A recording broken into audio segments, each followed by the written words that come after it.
Il ne manquerait pas, merci beaucoup. Je refais un truc. Mais aussi et peut-être surtout à cause d'une scène que l'on juge obscène, presque pornographique. La fameuse scène du acte 2, scène 5.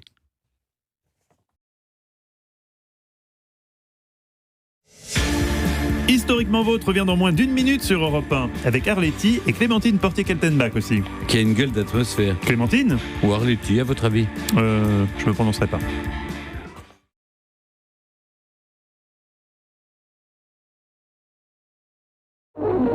Ici Europe 1. 16h-18h sur Europe 1. Stéphane Bern et Mathieu Noël. Historiquement Vôtre. Tous les jours des 16h, Historiquement Vôtre vous raconte l'histoire sans se la raconter elle. Elle nous raconte des histoires qui en ont fait des histoires. C'est Clémentine Portier-Kaltenbach. Aujourd'hui, Clémentine, vous nous racontez Arletty, sa rencontre qui a fait jaser avec un officier nazi. Oui, on reste dans l'univers des comédiens, en effet. À la veille de la Seconde Guerre mondiale, Arletty, de son vrai nom Léonie Batia, qui est une fille du peuple, elle est née au 33 rue de Paris à Courbevoie le 15 mai 1898. Son père était ajusteur et sa mère blanchisseuse. Eh bien, à la veille de la guerre, elle est l'actrice la plus populaire du cinéma français. C'est une comédienne tellement attachante, tellement française, Arletty. Vous avez raison, Stéphane, un mot, vous disiez atmosphère, c'est le mot qui pourrait la résumer, et qui l'a fait rentrer dans la légende du cinéma, dans le rôle de Raymonde, une prostituée à l'accent parigot dans Hôtel du Nord. Atmosphère, atmosphère, est-ce que j'ai une gueule d'atmosphère ? Mais le mot scandale lui conviendrait encore mieux. Scandale d'abord de sa bisexualité. Et oui, je vous vois rouler des yeux. Oui. Ouais. Sa bisexualité bien connue dans le monde du cinéma, mais ignorée du grand public. Bisexualité active. Les femmes actives, c'est qu'elle ne se contentait pas de flirter, si vous voulez. Elle a eu des...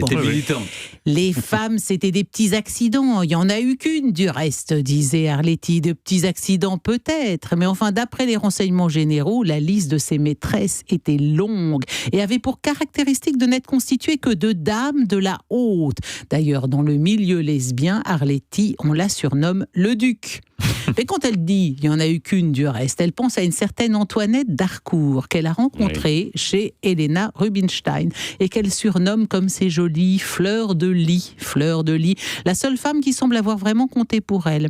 Fleur de Lis était folle amoureuse d'Arletty et il y avait toute une armada de lesbiennes qui gravitaient autour de ces dames. Et voilà ce qui explique pourquoi d'ailleurs Arletty fut la première comédienne à incarner une homosexuelle dans un long métrage, La Garçonne, où elle incarne une certaine Niquette qui porte le pantalon, fume de l'opium et entretient sa maîtresse, une certaine Monique, jouée par Marie Belle. Voilà, ça c'est vraiment un film qui a fait scandale, on s'imagine. Mais un scandale encore plus grand reste à venir, c'est qu'Arletty fréquente le milieu de la collaboration politique et artistique pendant l'occupation, et le 11 mars 1941, au cours d'un dîner chez sa grande amie José Chambrin, est José Chambrin, Mathieu, la fille unique de Pierre Laval. Bon, voilà. Eh bien, Arletty, chez sa copine de Chambrin, rencontre un officier allemand de 10 ans, son cadet, Hans-Jürgen Söring, cultivé, francophile, il a fait des études en France, fils d'un ancien attaché culturel allemand et surtout beau comme un dieu. Alors, à un petit détail près, cependant, il a des oreilles en pointe et ça lui vaudra d'être surnommé Faune par Arletty. Et quand elle lui écrit des lettres, elle signe Biche. Donc, c'est Faune et Biche, comme c'est joli. Faune, c'est pas exactement le genre idéal. Il est officier dans la Luftwaffe, il est ami avec Göring et membre du parti nazi depuis 1938. Bon, mais Arletty s'en fout. Sa popularité est alors au firmament et elle est tellement amoureuse. Alors 3 ans durant, les tourtereaux follement épris s'affichent au grand jour, sans complexe, reçoivent Kate Conti, Colette, Sacha Guitry, Marie Laurencin, Coco Chanel et son officier allemand. On dit Noritz ou à la Tour d'Argent. La Tour d'Argent, c'est leur restaurant préféré. Ils vont à l'opéra, ils skient à Megève, ils fréquentent les boîtes à la mode du gai Paris occupé. Dans le livre qu'elle va écrire des années après sa mort, quand Arletty parle de Faune, de Söring, elle le désigne simplement par un petit S. Et de cette idylle, il ne reste une seule et unique photo qui les représente tous les deux en train de faire du cheval en forêt. Bon, évidemment, au lendemain de la guerre, la collaboration horizontale, c'est plutôt mal vu, c'est sévèrement puni. Des femmes sont tondues en public, d'autres sont lynchées. Et pour la majorité des Français, Arletty, c'est quand même celle qui a couché avec un Allemand. De ce point de vue-là, elle va s'en tirer pas si mal, parce qu'elle est assignée à résidence pendant un an et demi, à la Houssay-en-Brie. Et elle est privée de plateau. Donc pour elle, sur le plan de sa carrière, c'est évidemment grave, c'est important, mais enfin, par rapport à des femmes qui elles, n'étaient rien, ne jouissaient pas de sa notoriété, elle s'en est pas si mal tirée. Lors de la sortie du film Les Enfants du Paradis, dans lequel elle interprète l'inoubliable Garance. Elle n'est pas invitée à la première et son nom ne figure ni sur les affiches, ni sur les programmes. Donc voilà sa punition. À sa décharge, contrairement à bien d'autres acteurs et actrices, elle n'a jamais tourné pour la Continentale, cette société de production franco-allemande. Elle a refusé de tourner en Allemagne. Elle a refusé d'y aller quand ça commençait à sentir le roussi, déclarant « J'ai préféré Paris à Baden. » Bon, après la guerre, quand même, elle va retrouver Söring. Elle le retrouve à Noël 46. Il parle de mariage. Enfin, avec le temps, la séparation, les liens se sont distendus. Arletty, elle n'est plus employée au cinéma et lui, il ne trouvera jamais de travail en France où ce mariage ferait scandale. Et puis, Söring a rencontré une charmante jeune femme et on lui propose un poste consulaire à l'étranger. Donc, ils se rencontreront encore, mais le grand amour, c'est terminé. Söring est nommé ambassadeur de RFA au Congo en 54. Et au cours d'une baignade dans le fleuve Congo, il se noie. Et on pense qu'Hans Söring a probablement été dévoré par un crocodile. Ce qu'on ne saura jamais, vu que le corps n'a pas été retrouvé. Voilà, Arletty est en état de choc pendant des semaines. Ça accrédite la thèse du crocodile, alors. Et là, oui, plutôt. Et la veuve de Söring viendra quand même à Paris lui rendre les lettres de son amant, et ces lettres ont été publiées en 2008. Alors évidemment, on ne saurait conclure sans citer la saillie légendaire dont Arletty niait d'ailleurs être l'auteur, mais qui résumait bien son histoire. Je ne suis pas très résistante, et si mon cœur est français, mon cul, lui, est international.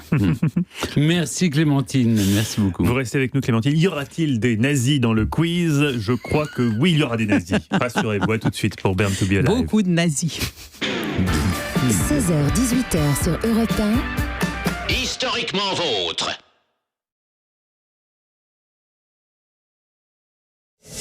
16h-18h sur Europe 1, Stéphane Bern et Mathieu Noël.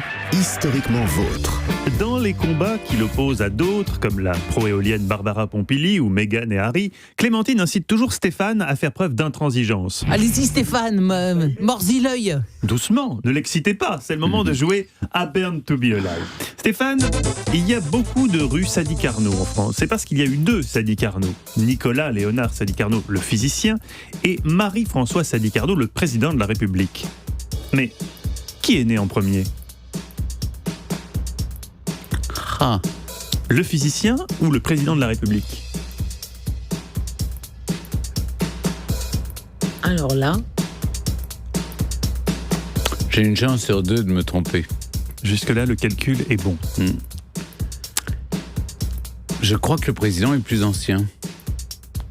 Donc vous dites que le président est né en premier ? Oui.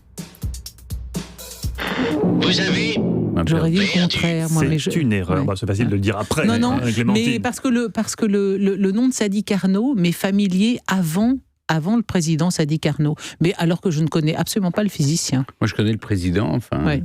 Alors, le physicien Nicolas Léonard est mort en 1831. Il était spécialisé en thermodynamique et son neveu, Marie-François, est né 5 ans après. Il est mort assassiné.